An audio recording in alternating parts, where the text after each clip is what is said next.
Welcome back, everybody. Kip and the Legend. It is talking sports. We're talking SEC football, and what else? What better to talk? 13-1 the first week, and a big day in the league today. There's some interesting games. One of them, well, there are a couple of league games. Georgia and South Carolina in Columbia, an early season clash that's going to have a lot to say about what goes on in the East. Yeah, this is a big game. This is a national televised game today. And this is a game that I feel like you can get the power bill paid, you can get your electric bill paid right here, maybe put back a little bit of money on that court thing that you owe and all that. But here's the situation. Georgia is one of the three best teams in the country. This team, across their offensive line, Kip, 337. That's the average of the Georgia. These make the Washington Redskin Hogs look like little piggies and out there. That's like me and the Legend combined. Yeah.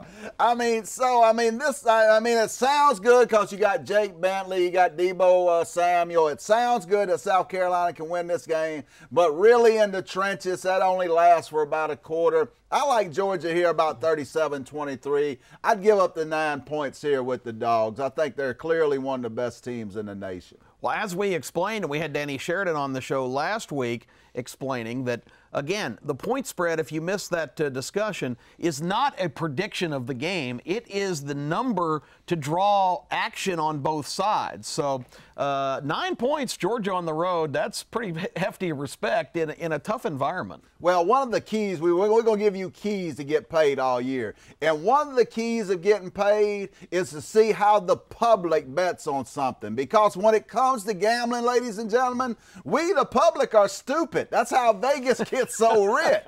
So you see everybody's on South Carolina this week. 75% of the people is on South Carolina betting. That lets me know Georgia's going to win this game big. Vegas is never wrong, Kip. All right, I got a trivia question for you.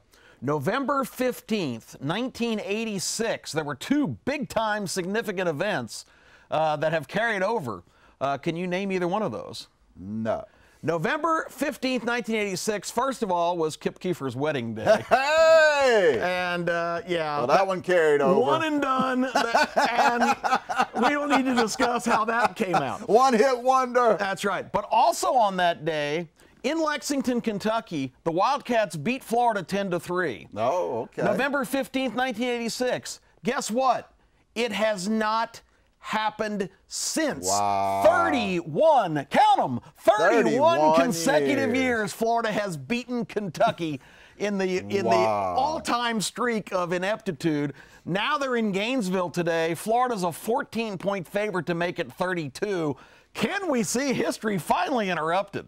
No, but I like the plus 14 points here with Kentucky. I think Florida's a good team, and their schedule is really orchestrated where they can have a big surprising year under Dan Mullins. But I like the 14 points in Kentucky here in this game. But I see a close game, but these games, when you've lost to somebody, when you whoop my butt for 30-something years, Kip, even if I got you down in a chokehold and you about to pass out, a dadgum spider or something will come along and bite me and ruin the whole thing. This is what happens in these situations. I mean, it's a mental thing. If you really think about it, it's almost impossible to believe that a team can beat another team 31 straight times.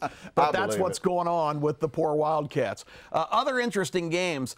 Mississippi State travels to the Bill Snyder Family Stadium up in, with my favorite name, in Manhattan, Kansas, where it might be a family atmosphere, but it's not really a great place for visitors, although K-State really struggled to beat Division II South Dakota last week. But this is an interesting matchup, and Mississippi State's a hefty road favorite. What do you think? I like Mississippi State here. Mississippi State brings what Kansas State cannot bring, SEC beef, ladies and gentlemen. I mean grade A hogs and bulls and cows down there in them trenches. And Mississippi State's got some playmakers, and I love the up-tempo offense. 90 plays, let's get it out. Let's not slow down. We don't get but one game a week. I love it.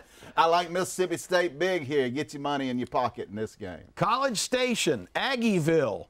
It's Jimbo against Dabo. Love it. They're going to square off again. Jimbo probably figured, I'll go to the SEC. I get away from him.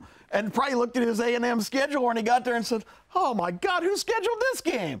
The Big Orange and the real Big Orange. It's no longer you guys up in Knoxville. Clemson, number 2 ranked, right behind Alabama, coming to Aggieville. Jimbo certainly is familiar with this opponent.